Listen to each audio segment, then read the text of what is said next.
Bueno, muchas gracias por acompañarnos.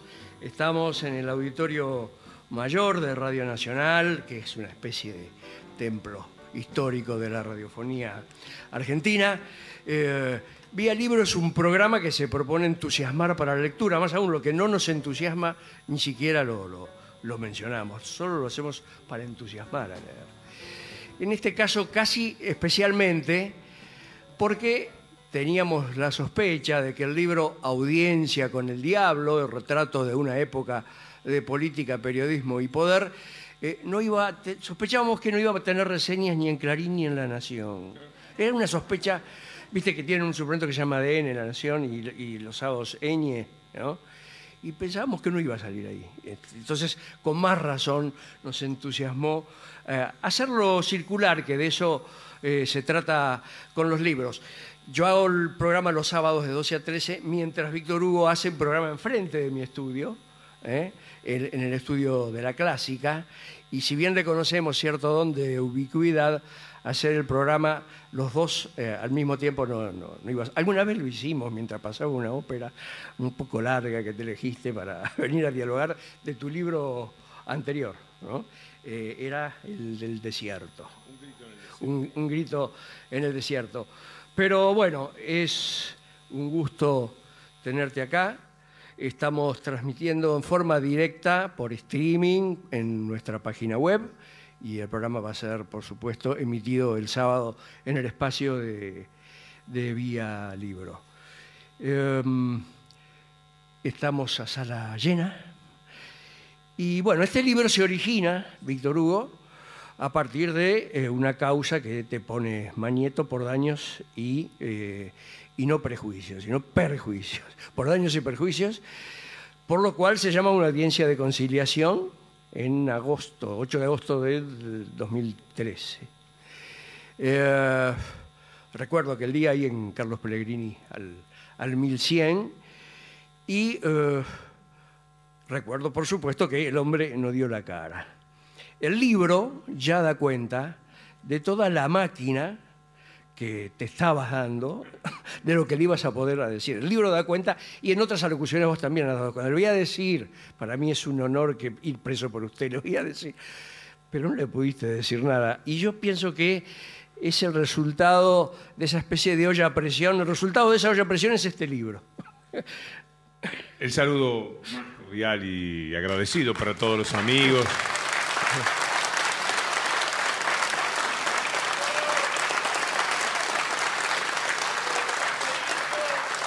Son muchas las cosas que pueden impulsar a escribir un libro, pero yo creo que efectivamente es como decís, que la necesidad de decirle a ese hombre que se había quedado en la habitación de al lado, de las cosas que a mí me sucedían en el momento en que él planteaba un juicio pidiendo determinados millones de pesos, tratando de salvaguardar su honor, ese hombre que estaba ahí al lado, pared de por medio, que ha atacado el honor de tantas personas, que ha hecho tanto daño en nombre de sus intereses, nunca de lo que llamamos periodismo. Ese hombre que ni siquiera es periodista, porque lo que estaba del otro lado no era un periodista, es un contador que ha usado al periodismo y a los periodistas para llevar a cabo intereses que siempre tienen que ver con lo material, con lo corporativo, llevándose por delante el poder que no siempre nosotros estábamos entrenados para discriminar. Una cosa es el poder público, otra cosa es el poder real. Como nunca estos años nos han permitido saber que hay una confrontación de poderes que no son exactamente aquellos que nosotros imaginábamos dominan nuestra vida. Siempre hemos pensado en los gobiernos y hemos soslayado, aún a sabiendas de algunos elementos, que el poder es el poder real, el poder de las corporaciones, el poder de aquellos sectores privilegiados y elitistas de la Argentina y en cada país de América Latina particularmente, que se fueron quedando con porciones de poder cada vez más importantes y entonces tienen lo económico, lo político y lo periodístico, todo unido, y eso conforma el poder real, el poder de... Fáctico, claro.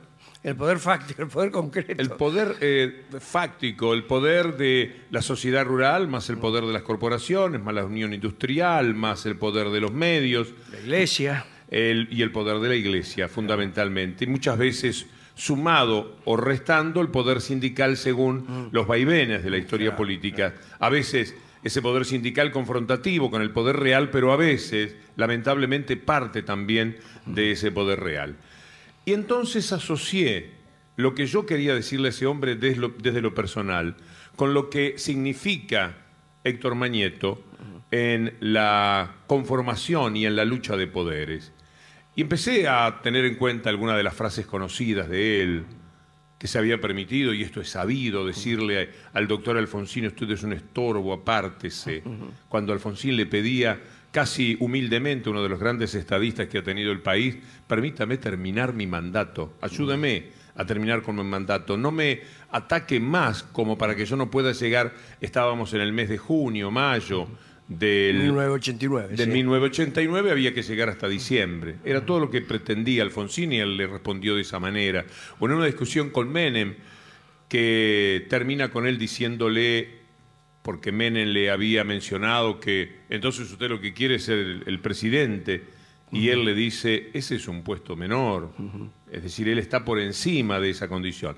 Con lo cual, con ese dato y con algunos otros que yo manejaba entonces, me permití imaginar un libro que no solamente hablara de mi aspecto personal respecto a Mañeto, sino también del periodismo en general, de la política y de esa lucha de poderes. Lo que no está en el libro es si te imaginaste si él te hubiera dicho algo a vos, si se llegaban a enfrentar. ¿Llegaste a pensar que te hubiera podido decir él a vos?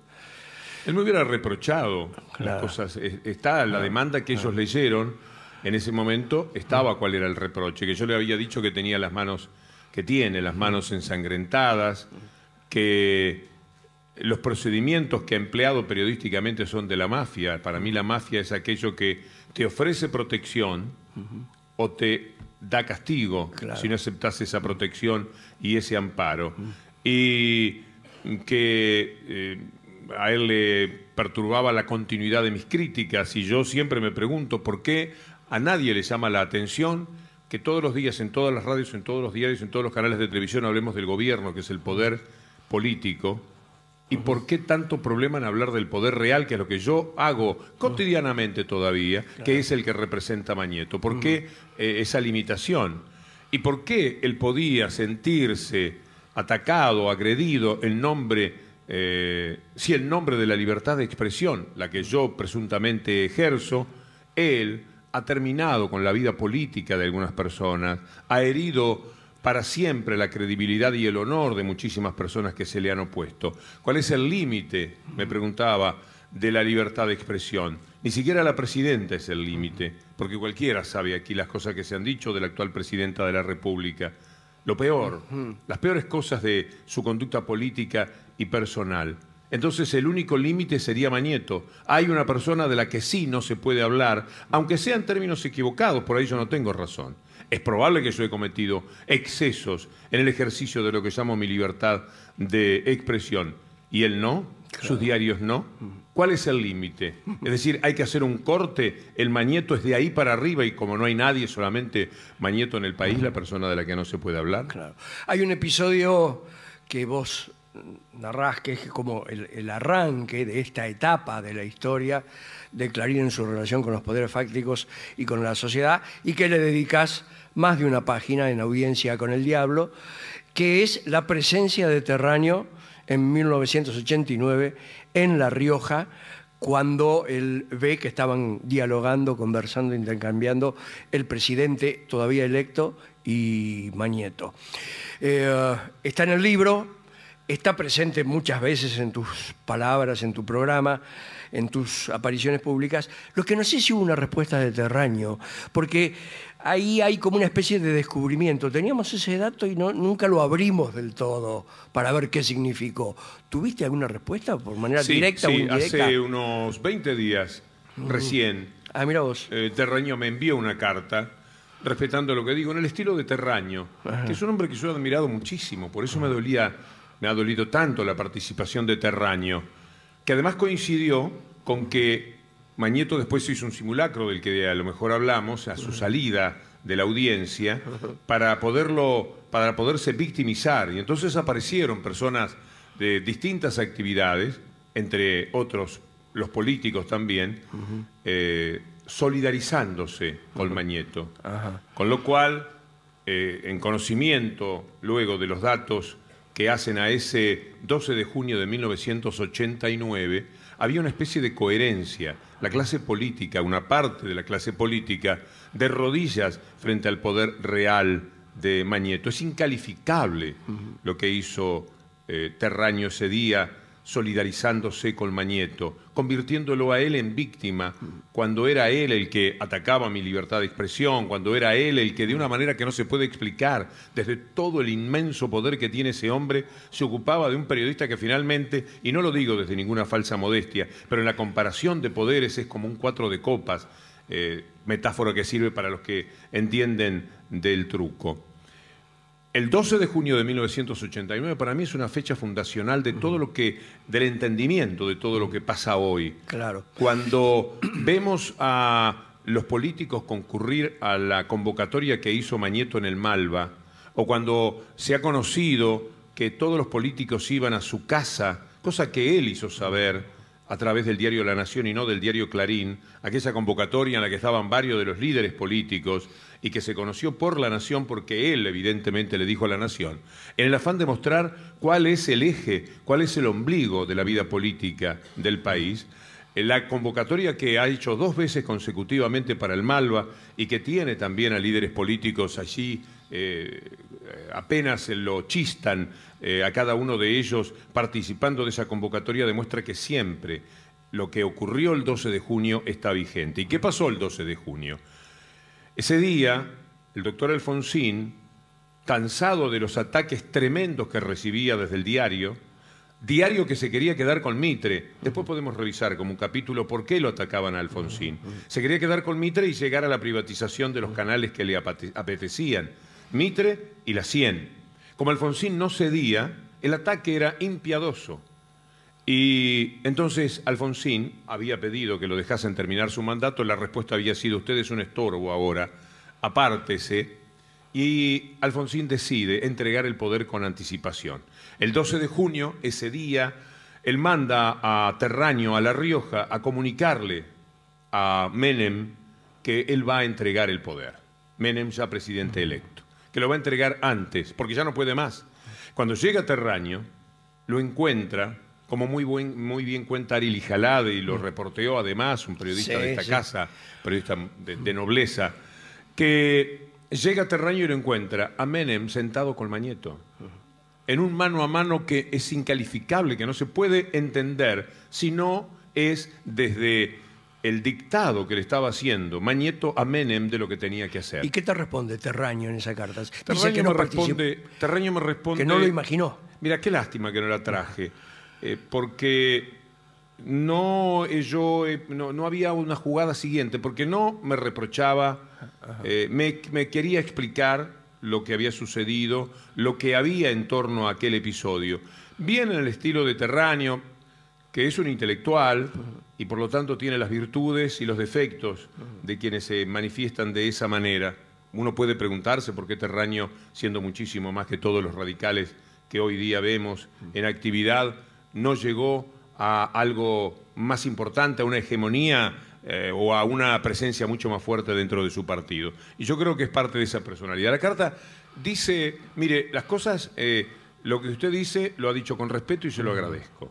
Me señala. Ya es una primera sorpresa, claro, porque para mí fue muy duro, es muy duro lo que yo he dicho de él, y me ha dolido enormemente tener que decirlo, porque yo tengo aprecio de las personas que más leí en su momento, sus libros, aquellos escritos desde Londres, no me acuerdo ahora los títulos, pero fueron muy gravitantes, eran libros verdaderamente... Investigaciones históricas, politicología, sí, muy trabajo sobre muy San Martín. Entonces, ¿Qué estaba sucediendo entre Mañeto y Menem aquel 12 de junio de 1989? Estaban empezando los 90. Claro. Estaba la diatriba de Mañeto y la indicación y posiblemente la orden, porque Menem sabía que sin ese hombre que acababa de voltear al otro presidente, él no iba a poder gobernar. Es tan vergonzoso a los ojos de la historia política del país esa reunión de Menem y Mañeto y que haya sido ocultado en el libro. Yo decía, ¿pero cómo se me había escapado que se produjo ese encuentro? Si yo había leído, por ejemplo, Asalto al Poder, el libro de Morales Solá, hace como 20 años, en la cual contaba aquellos días de la caída de Alfonsín. Y lo que decía Morales Solá en ese libro era que Serrano había encontrado a un empresario y al presidente Menem. Pero no decía cuál era el empresario, porque es un dato clave, por eso lo escamoteaba. Porque el dato es de una extraordinaria precisión para entender los años de tremenda desgracia que vivió el país, porque era ahí donde le estaban diciendo a quien iba a manejar el poder político, a quien estaban poniendo de rodillas ante el poder real, cómo tenía que hacer las cosas, y tenía que hacerlas desguazando el Estado, privatizando todo lo que se pudiese y permitiendo que el manejo neoliberal, como le llamamos a lo que ocurrió en aquellos años, fuera lo que comandaba la vida política y económica del país. Y la primera privatización, porque no tienen ningún pudor, la primera privatización que decretó Menem fue para Mañeto. Es decir, ni siquiera cuidaron las formas, fue Canal 13, pero con una ventaja que le dio Menem entonces. Menem empieza el 8 de julio de 1989 su gobierno. Ese mismo día, la tropa de Mañeto entra a Canal 13 de una manera subrepticia para poder trabajar en el despido de los 400 trabajadores que fueron echados de Canal 13 y que todavía muchísimos de ellos están luchando para que le reconozcan los daños que aquello le provocó.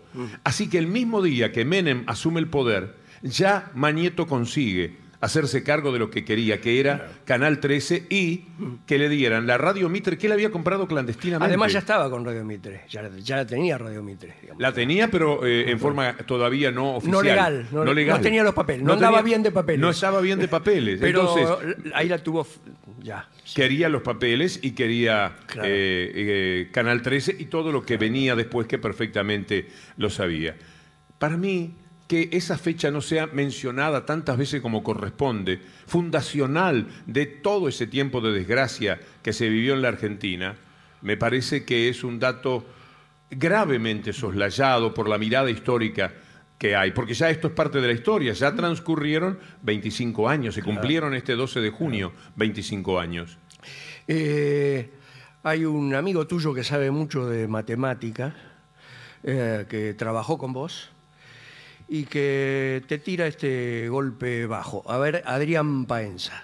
Cuando se escriba esta parte de la historia, este final del siglo XX y principio del siglo XXI, no hay manera de dejar excluida la figura de Víctor Hugo dentro del impacto y dentro de la escenografía que representa y el paisaje que tiene la Argentina, ya sea por el impacto que ha tenido como relator de fútbol, como opinador de lo que sucede con el deporte en la Argentina, lo cual es un tema no menor, ciertamente teniendo en cuenta que si uno hace una sección cruzada de la vida en la Argentina, el deporte y en particular el fútbol tienen una imbricación muy particular. Entonces no es menor el aporte de Víctor Hugo y su aparición dentro de lo que decía es el paisaje de la historia argentina. Pero al mismo tiempo después se ha convertido en los últimos 20 años como un referente muy importante para tratar de hablar sobre aquellos que no tienen voz. Y eso también es un tema no menor, si no podría hasta llegar a decir que es el tema más importante en la Argentina. Tratar de interpretar a aquellas personas que no tienen el privilegio que tiene Víctor Hugo y el que tengo yo, que es el de hablar públicamente. Uno va a ser inexorablemente juzgado por su vida pública. La vida privada es un tema totalmente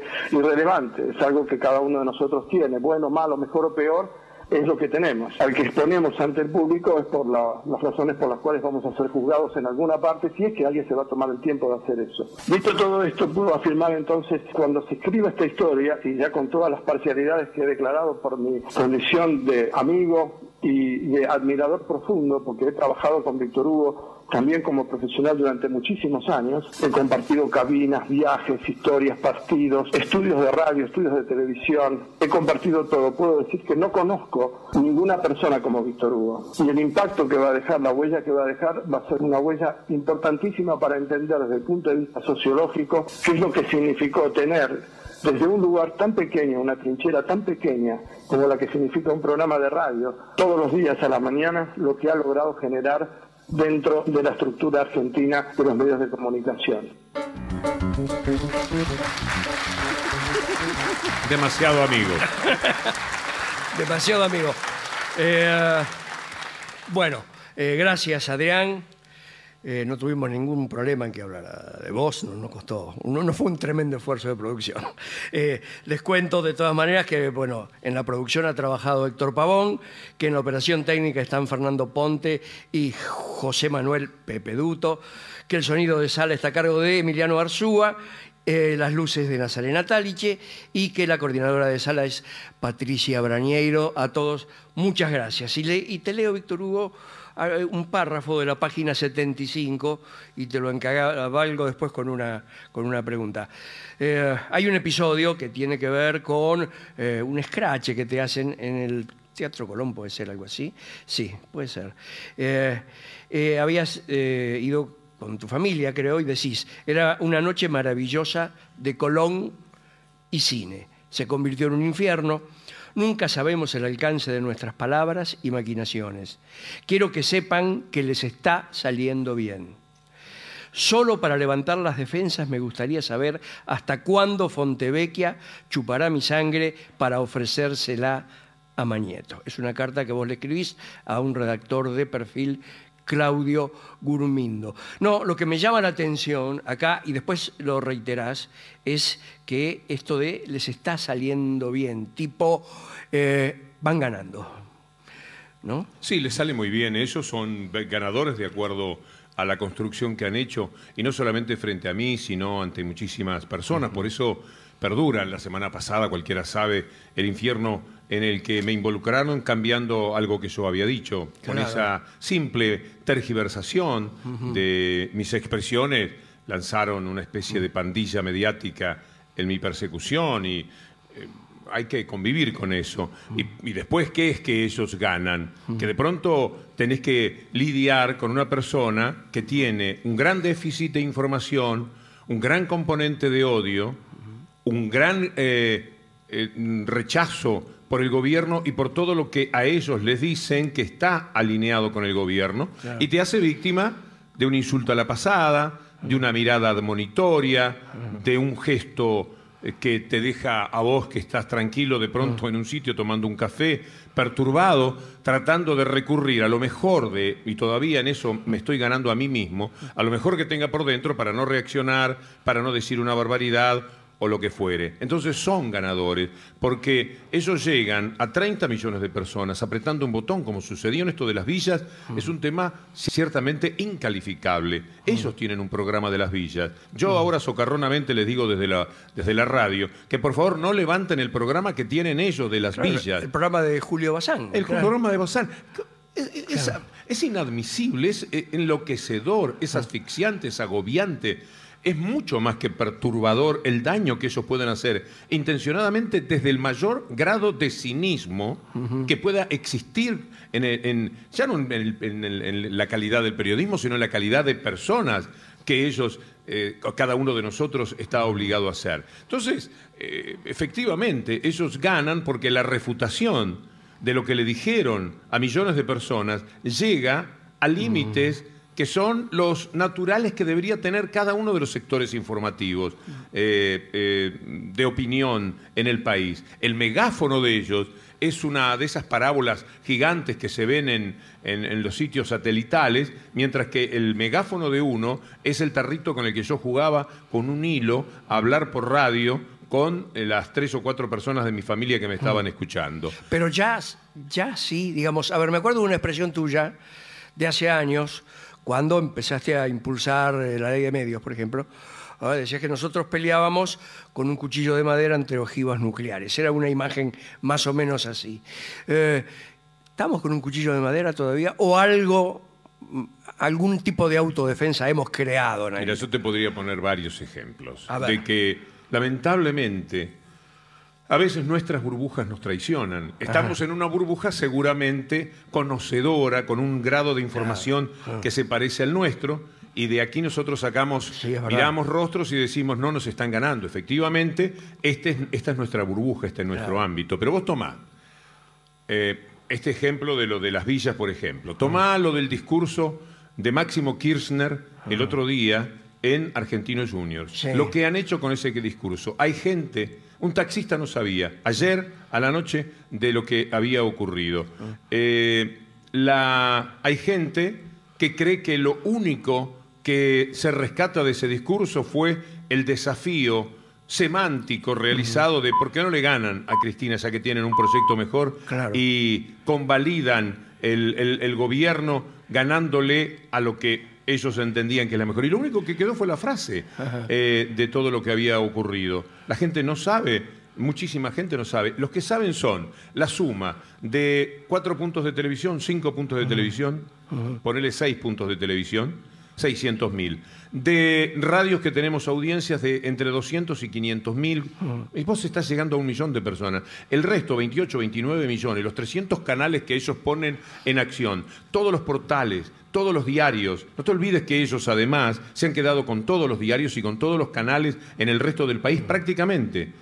A través de ese mecanismo ellos llegan a comunicar lo que se les antoja. Yo te puedo asegurar, en Uruguay, esto va muy entre paréntesis y quiero contarlo rápido para no distraerte del reportaje. Una vez se hizo una especie de estudio del rumor. Dijeron que en un casamiento de la alta sociedad, que es como las cosas pueden impactar muchas veces mejor, cuando la novia estaba por dar el sí, el novio, el exnovio, desde el grupo de gente que estaba asistiendo a la ceremonia, gritó, decí que no.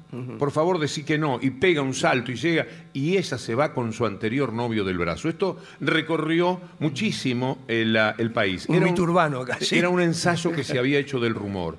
Ellos con esto de las villas hacen un ensayo que les muestra el inmenso poder que tiene, por eso prospera permanentemente la infamia, lo que tiraron el otro día, por ejemplo, sobre, y quién sabe que no, las cosas no son así, lo que tiraron respecto a Florencia Kirchner. Claro. Fueron desmentidos por los buitres. De los buitres al Papa ya no queda nadie que tenga que desmentir a La Nación y Clarín. A mí me parece que ese poder, el de ellos está intacto y el de nuestro está en los márgenes acotados de medios que llegan como tendrían que llegar todos los medios, en el reparto de importancia y de influencia que podemos tener para la gente. Estamos en Vía Libro con el auditorio de Radio Nacional a pleno, hablando de Audiencia con el Diablo, retrato de una época de política, periodismo y poder, de Víctor Hugo Morales, que editó Aguilar. Bueno, estamos en el auditorio mayor de Radio Nacional, a propósito del libro de Víctor Hugo Morales, Audiencia con el Diablo. Me interesó mucho algunas citas que tienen que ver con el siglo XIX, con un interés tuyo por la conformación del poder en el siglo XIX. Bueno, a ver, ¿de dónde viene? ¿Por qué lo enlazás con esta época? A mí me apasiona la historia del siglo XIX, he leído muchos libros y ya de chico, aunque las versiones que tenía era equivocada, porque la historia se cuenta según de qué lado estás del Río de la Plata con respecto a la Guerra Grande. Claro. Y yo tenía un gran rechazo por Rosas, había sido hincha de Urquiza, Claro. había peleado en la Guerra Grande a favor de los ejércitos de la pequeña Troya, como se le llamó a Montevideo. Después vino todo lo que ha sido leer el nacimiento del neoliberalismo. Para mí es un tema muy fuerte. Lo que ocurre de Dorrego y su fusilamiento en adelante, más que nada. Dorrego es un personaje que me interesa muchísimo porque tuvo bastante que ver con la verdadera independencia del Uruguay. Él es el factotum a través de sus delegados en Río de Janeiro de la definitiva libertad del Uruguay en 1828, cuando la celebración en Uruguay es en agosto de 1825. Interesa muchísimo todo lo que pasa en esos años del surgimiento de Rosas, la consolidación de Rosas, las virtudes no conocidas que podía tener aquel tiempo y los defectos, sí, muy conocidos de aquella época. me entusiasmó siempre, me provocó una gran curiosidad, ¿por qué Artigas? Que es lo más grande que a mí se me ha ocurrido que pueda haber existido en mi manera de pensar en los grandes seres humanos de la humanidad. Tenía una leyenda negra, cómo se había construido esa leyenda negra, cómo es que en algún momento, esto siempre es muy misterioso para mí, alguien se había adueñado de 1 millón de hectáreas, de 2 millones de hectáreas, cómo esto había ocurrido, el proceso es de toda esa época. Y ahí viene, entiendo yo, la consolidación de todos los valores del neoliberalismo, libre mercado, la libertad de puertos, de esto se trataba la lucha, de esto trata la vuelta de Obligado. Nosotros no sabíamos estudiar, no nos enseñaban la historia desde esos parámetros. ¿Qué era lo que había en juego? Era una batalla, estaban los ingleses y los franceses ahí a la entrada del Río de la Plata que venían supuestamente a hacerse cargo de una guerra que no era de ellos, uno no entendía mucho por qué. Venían a buscar que le liberaran los puertos para sus negocios y meterse en profundidad hasta el Paraguay o hasta donde fuese. Y esto siempre con lo que ocurre ahora cuando se lucha con los fondos buitres, con una gran aquiescencia de los que tienen intereses adentro que están en línea con los intereses de afuera. Entonces, ¿cómo es que, bueno, después viene todo lo de la campaña del desierto, que es cuando de alguna manera terminan de quedarse con todo, lo porteño, el patriciado porteño se queda con todo, dándole un empréstito a Roca, vaya, arréglese como pueda con los indios, lleve a aquellos hombres que uno los imagina en cueros peleando contra los indios, y en la medida que vaya ganando tierra son para nosotros por el empréstito patriótico que le habían dado, sentados en los cafés que uno imagina de Buenos Aires de aquel momento, en el Club del Progreso o en algún sitio de eso, esperaban novedades. Cada vez que se ganaban 2 o 3 millones de hectáreas de tierra, venía el sacar cuentas cuánto le correspondía con su emprendimiento patriótico de darse todo el país. En determinado momento el país se repartió, ya estaba, tanto para los Anchorena, tanto para los Martínez de Hoz, para los Alzaga o Álzaga, cada uno ya lo tenía. Ahora, ¿qué hacer con semejantes campos si no, naturalmente, alambrarlos y ponerle lo que le daba el sustento a esa propiedad, es decir, la seguridad jurídica? Y entonces vos tenés que hacer un código penal, que si uno lo analiza bien a los códigos penales y los códigos civiles, están hechos de una manera muy especial. El código penal es el que le permite a los que tienen todo que no los roben, y a los que tienen mucho seguir robando a los otros a través del Código Civil. Es una lectura un poco sesgada. Bueno, es la conformación de la matriz liberal, que es lo que vuelve en los 90, es la conformación vuelve la dictadura, vuelve en los 90 y por lo que están peleando. Entonces, ahora. El que se roba 1 millón de hectáreas o el heredero del que se roba 1 millón de hectáreas, que todavía hay muchísimos campos de ese tipo, tiene la seguridad jurídica para lo que se robó. Porque no hay ninguna manera de entender por qué Dios bajó y le dijo esto para usted, Martínez Dios, y se lo quedó. Y entonces, ahora, el que va y le roba una oveja para comer, al que le robó antes 1 millón de hectáreas, el código te dice que este es el ladrón. Y a mí me parece que eso arma una injusticia muy fuerte y que todo va a ser sellado y blindado. Yo cito ahí a Luis Sagasti, que es un escritor impresionante. Cielo perdido. Perdidos en el espacio. Perdidos en el espacio. Es un libro impresionante, extraordinario, que justamente habla también de ese tiempo. Y él dice muy bien que lo que más o menos yo lo sintetizo en Mitre, pero también hubo otros próceres, entre comillas, de aquel tiempo, que armaron todo, dijeron, bueno, estos son los códigos, esta es la historia, dijeron cuál era la historia, y ahí es donde Artigas quedaba fuera. Claro. En lo que dice Mitre. Artigas era un delincuente, un contrabandista, un sabandija, y resulta que era uno de los hombres más perfectos que la humanidad haya dado. Era asambleario hasta para el manejo del ejército, por ejemplo, cosa que obviamente los generales del liberalismo no eran. Y entonces arman una, si me permitís el término futbolero, una pelota, y le dicen, bueno, con esto hay que jugar el resto de los tiempos. Y con esa pelota estamos jugando todavía. Esto es lo que todavía estamos discutiendo desde ese neoliberalismo que permanentemente vuelve, salvo cuando los desastres y los genocidios que cometen los saca por un poquito de tiempo del poder para retornar después, como se quiere intentar ahora en varios países de América Latina. Exactamente, y además cuando aparecen cortes de poder popular que reordenan el pensamiento político de la sociedad, como sucedió con el irigoyenismo, con el peronismo, Están buscando el momento destituyente que ya cumplieron y vuelven a poner en circulación cada vez que sienten que no están con el Estado en sus manos. Bueno, me interesa mucho esa visión. Me parece muy como pedagógica esa visión de conectar con el origen de una matriz. El reparto de tierras sigue igual y la ideología sigue igual, ¿no? No hubo renovación.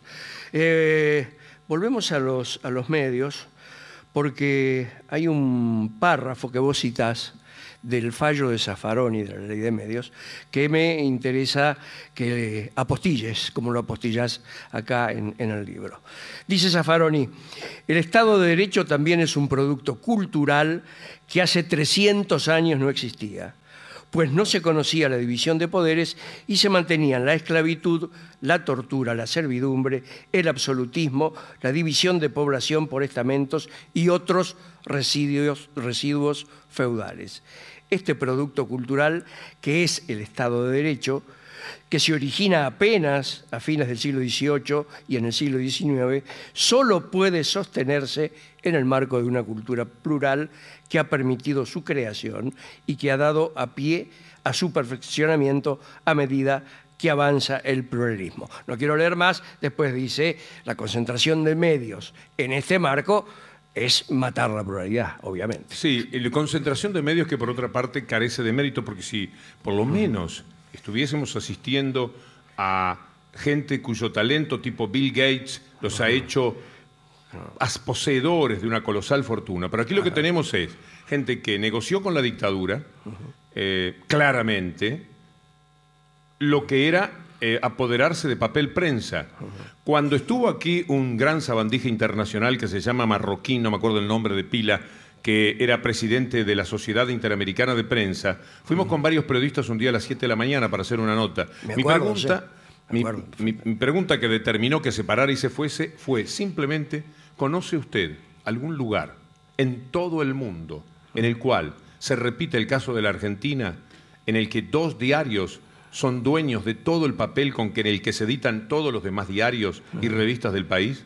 No hay respuesta para eso, no la tuvo. Es impresionante ver el balbuceo de ese hombre, porque es un caso único. Entonces, se quedaron con el papel en un acuerdo evidente con la dictadura, le robaron la empresa a Greiber, le pagaron lo que se les antojó, los torturaron, etcétera, a partir de toda la amenaza por la que ellos se habían quedado. El libro tiene la carta que yo le mando a D'Amico, porque un día, D'Amico, uno de los directores de La Nación, porque un día La Nación, D'Amico, al que yo conozco y es un hombre que he estimado, me pide una reunión y viene con alguien fuerte del diario para decirme cómo es que ellos ven la historia de la compra de papel prensa a los Greiber. Y me da una serie de carpetas. Y yo le escribo un mail en el 2010, en el principio del 2010 creo, en el que le digo: leí todo, pero lamentablemente esto no me convence, sino que refuerza mi idea de que a Lidia Papaleo, a la familia Papaleo y a los que estaban a cargo de papel prensa,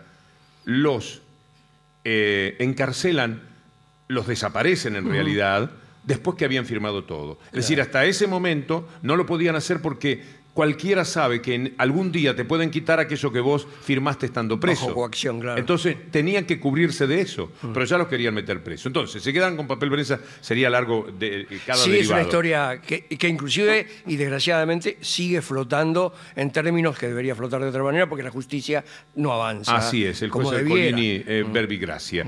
Entonces, se quedan con papel prensa. Y esto determina que si el diario Crónica era grueso así, ustedes recordarán, los de mi generación, lo que era el diario Crónica, yo estaba muy vinculado, y Clarín era un diario más chico, al margen de algún mérito que tuvo en el posicionamiento que hubo, y entonces un diario se va achicando y el otro se va agrandando y por supuesto se van generando diferencias. Y cuando entramos a los años 70, ya había, a los 80 sobre todo, ya había un margen de poder muy creciente, que les permitió quedarse con otros diarios. Si vos sos el dueño del papel, le estás vendiendo el papel, vos sos una persona una empresa que sabés cuánto papel vas a fabricar porque sabés cuánto te necesita, no tenés que pagar de antemano, no tenés que pagar un adelanto. Entonces, que te estoy diciendo para vos es de pleno conocimiento. No tenés que pagar el adelanto como Fontevecchia muchas veces rezongaba y se quejaba, y como Ramos lo tenía que hacer, porque ese era un capital que le movían a las otras empresas, mientras que ellos no tenían absolutamente nada que hacer. Designaban los cupos, determinaban la relación con los precios internacionales, arrojaban a los medios escritos a tener muchas veces que comprar afuera por cuánto era el papel que ellos tenían aquí, o el que no tenían, o a qué precio lo tenían, y sabían perfectamente cómo estaban las empresas periodísticas del resto del país. Por eso tienen La Voz del Interior, por eso tienen Los Andes, por eso tienen todos los diarios que tienen. Con ese poder, con ese dominio que tienen, van en el año 91 por el dominio, porque ¿quién le dice que no? Cuando vos sos Clarín ya y estás en 1 millón y pico de ejemplares, en aquella época era lo que el diario vendía. ¿Quién se anima a decirle no? Y entonces empiezan a acostumbrarse a que les digan a todos que sí, y en determinado momento se quedan con Mitre y con Canal 13. Y un poquito después llega el tema del fútbol, cuando la AFA, Julio Grondona, les da la patente de corso para quedarse con todas las señales de cable del país. Ir a una ciudad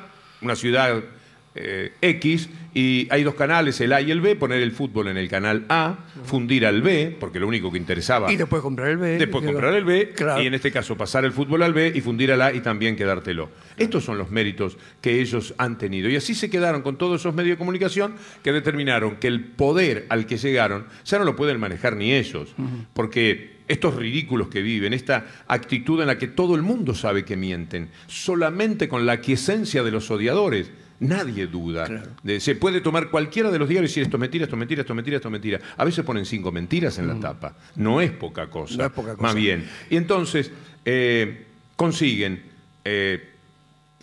quedarse absolutamente con todo el poder mediático, dominan a los otros medios, posicionan lo que se les antoja. La historia de las villas, yo no sé si la gente la conoce. Yo estoy haciendo un comentario y digo, La Nación había puesto en tapa lo de las villas, el aumento de las villas. Digo, las villas aumentan por muchos motivos, se sobreentiende. Pero además, hoy hablé con una persona que trabaja a 3 horas de aquí y que tampoco tiene las comodidades que no hay en la villa. Entonces, esa persona está a 3 horas de Buenos Aires. Viaja 3 horas ida y vuelta. Yo dije 2, en aquel momento en realidad son como 2 horas y media. 5 horas de cada día de tu vida para ir al trabajo. A mí me parece que si yo tengo que elegir, en ese caso, no lo dije en ese momento, ahora lo estoy razonando, elegiría la villa. La gente vive en la villa porque también hay que decir que hay márgenes de dignidad que superan lo que el prejuicio y el preconcepto hay de fuera. Esto es todo lo que además lo sabían porque estaban haciendo un programa sobre ese tema. A los 20 minutos empezaron a colgar en el Grupo Clarín la frase, en las villas se vive mejor. Bueno, no sé si lo viste, no sé si viste el portal de hoy.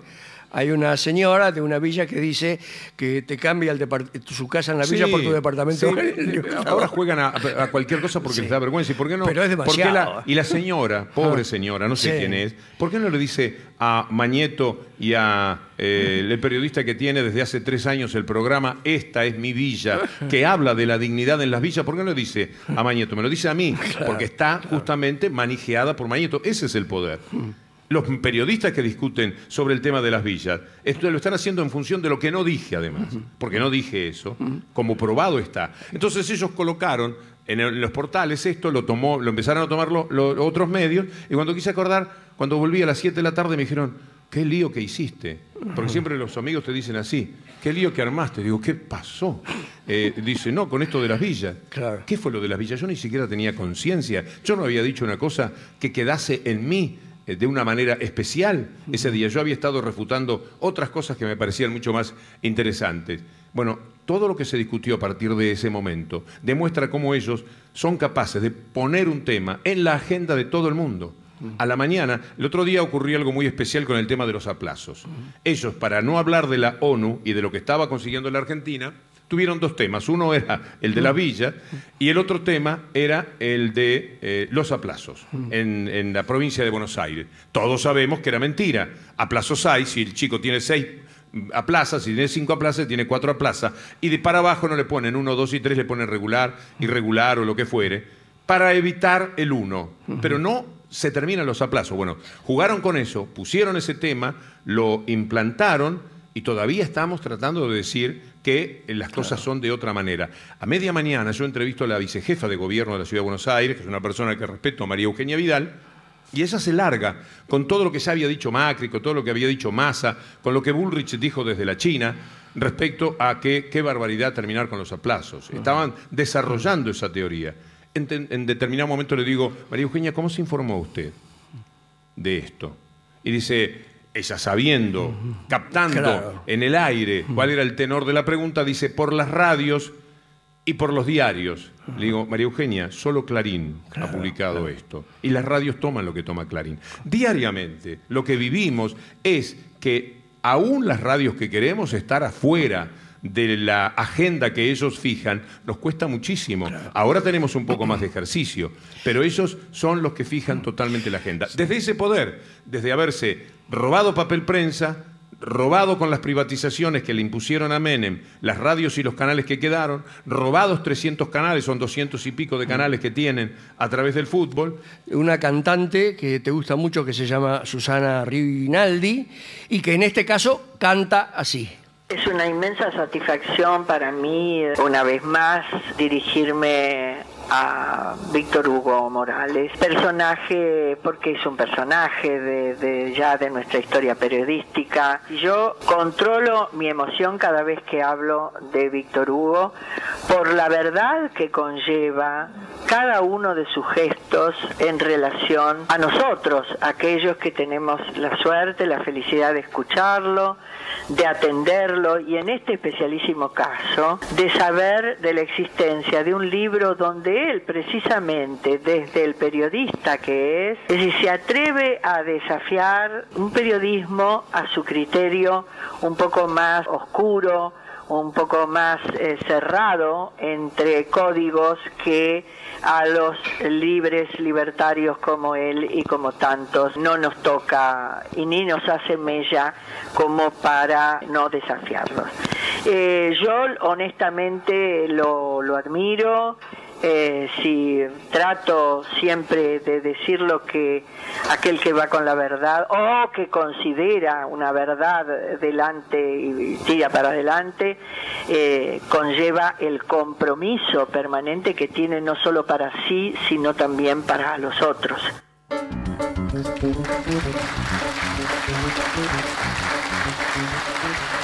Muchas gracias por estos mimos, con todo mi corazón. Nos vamos acercando a un último tramo y a mí me parece que de una manera salpicada en el libro y después dedicándole más un capítulo, va apareciendo como una especie de ideología, digamos, por dónde pasa eso que vos llamás anticapitalismo, y tu idea del Estado, con algo muy curioso. Me hace acordar un poco a Osvaldo Soriano. Osvaldo Soriano tenía un gran respeto por la política estatal, no porque fuera estatista, era más de una izquierda con que el Estado tenía problemas, sino porque su padre había sido empleado de obra sanitaria y sabía que laburaba. Mirá vos. Y en tu caso vos decís que cómo se hubiera conformado tu propia infancia sin la presencia del Estado, y bueno, y cómo deriva finalmente en el libro de Víctor Hugo, los que ya lo leyeron ya lo saben, los que no lo van a leer, en esa idea de el Estado como representante de un todos posible. Sí, el Estado es lo que me permitió estudiar, podría decir que me dio de comer a través de las jubilaciones modestas, pero jubilaciones de mis abuelos.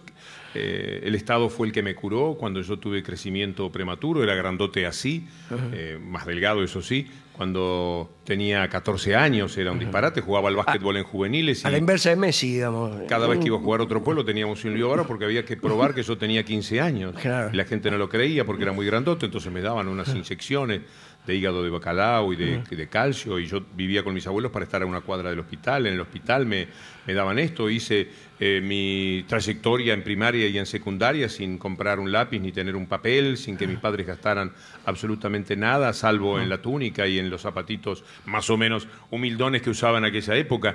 Entonces, yo me siento un hijo del Estado y valoro enormemente lo que es el colectivo.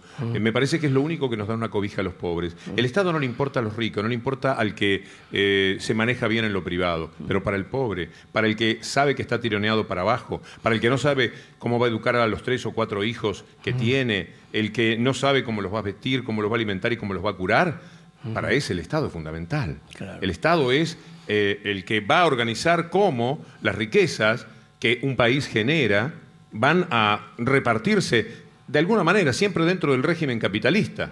Por supuesto, nadie va a hablar de una reforma agraria, que vamos a hablar de una reforma agraria a esta altura, pero entonces el que tiene 1 millón de hectáreas, que trasvase alguno de sus bienes a través de los impuestos para que se puedan hacer otro tipo de cosas. Esta es la pugna permanente que hay entre el Estado y el que mucho tiene, entre el Estado y lo privado. Y yo me manifiesto absolutamente hincha del Estado, necesitado del Estado, y yo ya no lo necesito el Estado, yo ya estoy salvado, supuestamente, en principio, ¿no?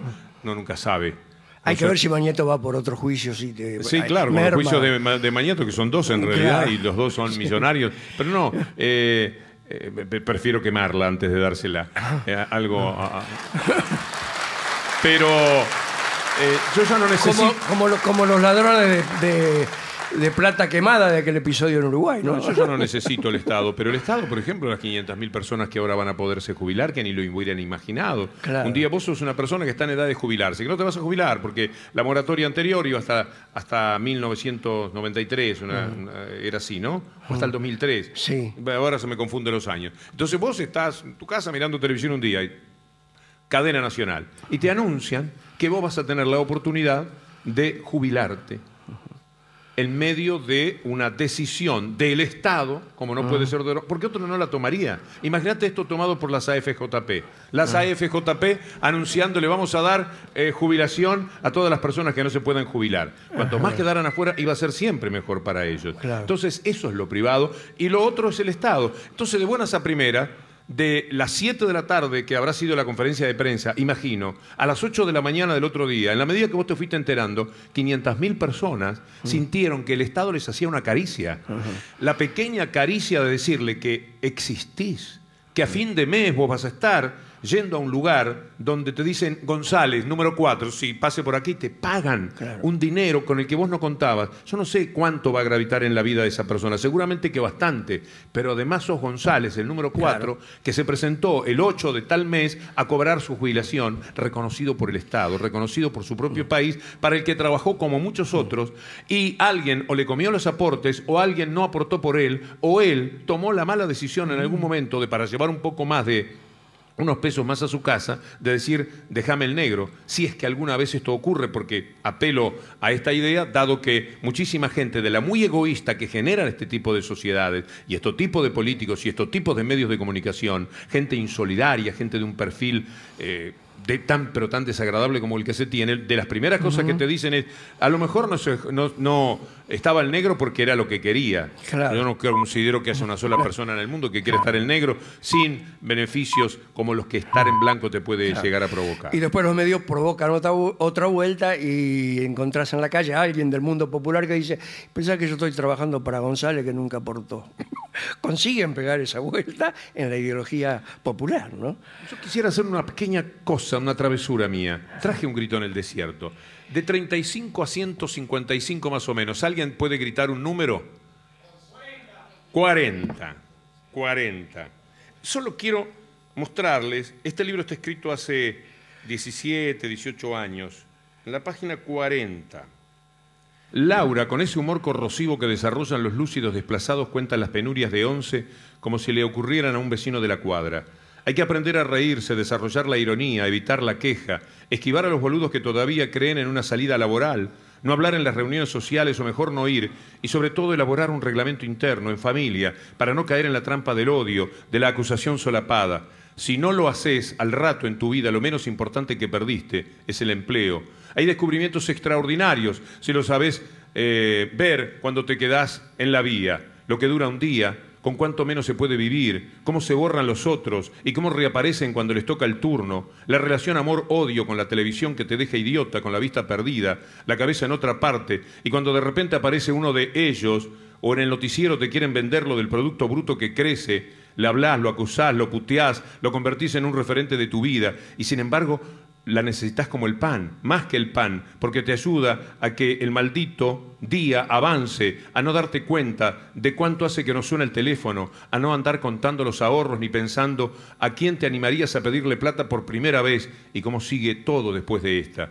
Uno de los improvisados encuestadores, porque era un chico que estaba haciendo la encuestadora a la hija de este personaje, del bar sugiere a la nada desdeñable Laura de ese día que si le sobra tiempo él podría invitarla al cine. El largo monólogo se convierte en una mirada interminable. Ya pedí de acomodadora, pero no hay, te agradezco.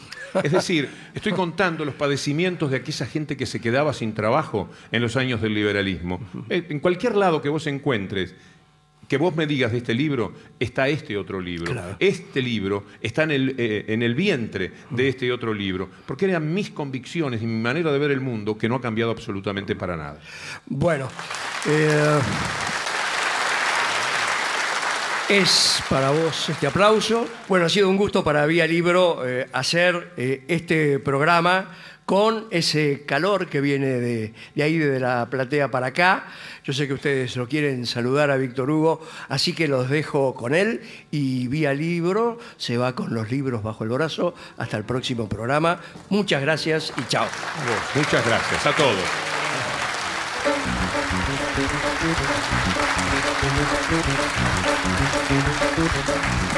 El